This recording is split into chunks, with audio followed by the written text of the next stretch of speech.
بسم اللہ الرحمن الرحیم۔ ناظرین، آج جو کالم ہم آپ کے سامنے رکھنے جا رہے ہیں وہ ہے ارشاد بھٹی کا کالم۔ اس کا ٹائٹل ہے بہت جھوٹ بولے کے۔ اس میں وہ جسٹس قاضی فائز عیسیٰ کے پراپرٹی کیس کے بارے میں بیان کرتے ہوئے کہتے ہیں کہ جسٹس قاضی فائز عیسیٰ اور ان کے اہل خانہ کی لندن جائیدادیں نکلنا، صدر کا ریفرنس سپریم جوڈیشل کونسل بھیجنا، عمر عطیہ بندیال کی سربراہی میں 7 رکنی بینچ بننا، پھر جسٹس قاضی فائز عیسیٰ کا اعتراض کرنا کہ میرے ہٹائے جانے کے بعد بینچ میں موجود جسٹس سردار طارق مسعود، جسٹس اعجاز الحسن چیف جسٹس بن سکتے ہیں، مطلب میرے جانے کے بعد انہیں فائدہ ہوگا، لہٰذا انہیں بینچ میں نہ رکھا جائے، دونوں ججز کا بینچ سے علیحدہ ہو جانا، 7 رکنی بینچ کا تحلیل ہو جانا، دوبارہ بینچ بننا، اس بار 10 رکنی بینچ بننا، 12 ماہ 22 دن کیس چلنا، 41 سماعتیں، چند دلچسپ چیزوں کا ہونا، اٹارنی جنرل انور مسعود کا ججز پر الزام لگانا کہ انہوں نے جسٹس قاضی فائز عیسیٰ کی مدد کی، ججز کا کہنا ثبوت لائیں، معافی مانگے، حکومت کا اٹارنی جنرل سے استعفیٰ لے لینا، پہلی بار حاضر سروس شخص کا عدالت میں پیش ہونا، جسٹس قاضی فائز عیسیٰ کا 44 منٹ فل بینچ کے سامنے پیش ہونا، ان کی اہلیہ کا 43 منٹ تک ویڈیو لنک سے بیان ریکارڈ کرانا، 19 جون بروز جمعہ فل بینچ کا فیصلہ آنا، صدارتی ریفرنس کا عدم، سپریم جوڈیشل کونسل کی کارروائی روک دینا، شو کاز نوٹس خارج کر دینا، فل بینچ کا FBR سے کہنا جسٹس قاضی فائز عیسیٰ اہل خانہ کی جائیدادوں کی چھان بین کر کے 75 روز میں رپورٹ جمع کروائی جائے۔ باقی جو کچھ مختصر آرڈر میں وہ یقیناً آپ سب پڑھ چکے ہوں گے، سن چکے ہوں گے۔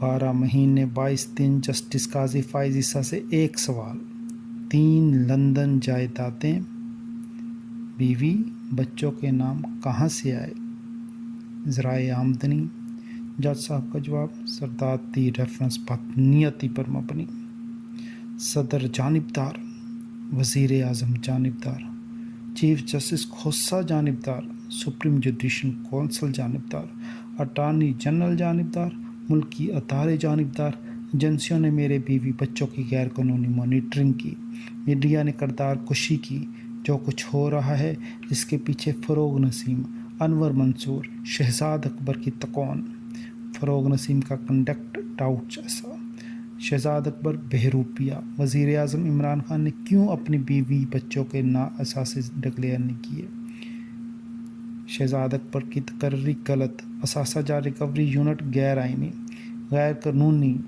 فروغ نسیم کا استعفیٰ دے کر وفاق کا وکیل بننا غلط، حکومت کو کیسے پتہ چلا میرے اہل خانہ کی لندن جائیدادیں میری جاسوسی کرانے والوں کی خلاف ان کے خلاف کارروائی کی جائے، جج کے لیے خود مختار بیوی بچوں کے اثاثے ڈکلیئر کرانا ضروری نہیں، میرے خلاف سب کچھ فیض آباد دھرنے کے فیصلے کی وجہ سے ہو رہا ہے، مطلب جج صاحب کے 20 جواب، مگر ان جوابوں میں لندن جائیداد کی ذرائع آمدنی نہیں، منی ٹریل نہیں۔ ہاں یاد آیا، سابق چیف جسٹس آصف کھوسہ نے جسٹس قاضی فائز عیسیٰ کے صدر کے خطوط پر مبنی ضمنی ریفرنس کو خارج کرتے ہوئے اپنے 10 صفحاتی فیصلے میں جو لکھا وہ بھی بڑا دلچسپ۔ جسٹس کھوسہ لکھیں، جسٹس قاضی فائز عیسیٰ نے جو الزامات لگائے وہ سچ پر مبنی نہیں، بدقسمتی سے جسٹس قاضی فائز عیسیٰ نے میرے ساتھ نجی ملاقات کا ذکر صدارتی ریفرنس کے جواب میں کر دیا، ایک تو اس ملاقات نجی گفتگو کا اپنے جواب میں ذکر کرنے سے قبل مجھ سے اجازت نہ لی، دوسرا بدقسمتی سے جسٹس فائز نے ملاقات گفتگو کے وہ حصے بھی بتائے جو انہیں زیب نہیں دیتے تھے، پھر جسٹس فائز نے اس ملاقات کے حوالے سے سچ بات بھی نہ بتائی، جسٹس فائز نے صدر کو خط میں لکھا، انہیں کسی ریفرنس کا معلوم ہے نہ ریفرنس کا مدرجات کا، یہ سچ نہیں، جب ریفرنس آیا میں نے خود جسٹس فائز کو بلایا، ریفرنس دیا، کہا اسے پڑھیں، انہوں نے ریفرنس پڑھا، پڑھ کر مجھ سے ریفرنس کی کاپی مانگی۔ میں نے کہا ریفرنس کی کاپی نہیں دے سکتا۔ انہوں نے ریفرنس کے نوٹس لیے، پھر مجھ سے پوچھا کیا مجھے صدر کو خط لکھنا چاہیے؟ میں نے کہا میں کچھ نہیں کہہ سکتا، آپ کی اپنی ثوابدید۔ اب فیصلہ آ چکا، ریفرنس خارج ہو چکا۔ پہلی بات یہ میری عدالت کا فیصلہ، مجھے اپنی عدالت کا ہر فیصلہ قبول، مگر فیصلے سے مایوسی ہوئی۔ دوسری بات، ریفرنس کو فیض آباد دھرنے کے فیصلے سے نتھی کر کے سازش قرار دینا یا ریفرنس کو عدلیہ پر حملہ قرار دینا افسوسناک۔ ہمارے ہاں مسئلہ یہی، کسی بااختیار کسی بڑے سے پوچھ لو بھائی جو کچھ تمہارے یا تمہارے بیوی بچوں کے پاس، یہ سب کہاں سے آیا؟ پیسہ کمایا کیسے؟ جائیدادیں کیسے بنائیں؟ منی ٹریل دے دیں بس، پھر کیا؟ بھانت بھانت کی تھیوریاں، بھانت بھانت کے مفروضے، نظام خطرے میں، جمہوریت خطرے میں، عدلیہ کی آزادی خطرے میں، سب اکٹھے ہو جائیں، ماننے پہ تل جائیں۔ جسٹس قاضی فائز عیسیٰ پر الزام لگا، کیا الزام کی تحقیق نہیں ہونی چاہیے تھی؟ کیا جج صاحب قابل احتساب نہیں؟ کیا صدر ریفرنس بھیجنے کے مجاز نہیں؟ کیا ریفرنس سپریم جوڈیشل کونسل کو نہیں بھیجا جانا چاہیے تھا؟ کیا ہوا جو آئین قانون کے مطابق نہیں؟ اس میں سازش کہاں؟ عدلیہ پر حملہ کہاں؟ الزام کہاں؟ الزام جھوٹا تو جج صاحب کے حق میں فیصلہ، الزام سچا تو جج صاحب کے خلاف فیصلہ۔ الزام لگانے والوں نے کوئی غیر قانونی کام کیا؟ حکومت یا کسی حکومتی ادارے نے کوئی غیر قانونی کام کیا تو 10 رکنی بینچ فوراً اسے بھی دیکھ لے۔ جسٹس قاضی فائز عیسیٰ یہ سب بھی فل بینچ کے سامنے رکھ سکتے ہیں، مگر یہ سوچ افسوسناک، ہر شے سازش، جو بھی ہو اس کے پیچھے سازش۔ کسی بڑے سے سوال کر لو، نظام خطرے میں پڑ جائے، پھر ختم کر دیں احتسابی ادارے، بلکہ قانون بنا دیں کہ بڑے جو بھی کریں سب جائز، کوئی پوچھ پرچھ نہیں۔ مزے کی بات یہ بھی، آج جسٹس قاضی فائز عیسیٰ ریفرنس کو عدلیہ آزادی سے جوڑ کر جو دانشور حکمت کے دریا بہا رہے، کل یہی افتخار چودھری کے پیچھے تھے، کل یہی ثاقب نثار کے گن گا رہے تھے۔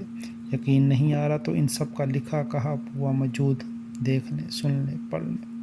مگر جو ہی افتخار چودھری رخصت ہوئے، ان سب نے ہر خرابی، ہر برائی افتخار چودھری کے کھاتے میں ڈال دی۔ جو ہی ثاقب نثار گئے، وہ سب برائیوں خرابیوں کی وجہ بن گئے۔ مطلب چڑھتے سورج کو سلام، جا چکے کی جھولی میں ہر برائی ڈال دینا۔ وہرے میرے افلاطونوں، تمہیں دیکھ کر تو سورج مکھی شرمائے۔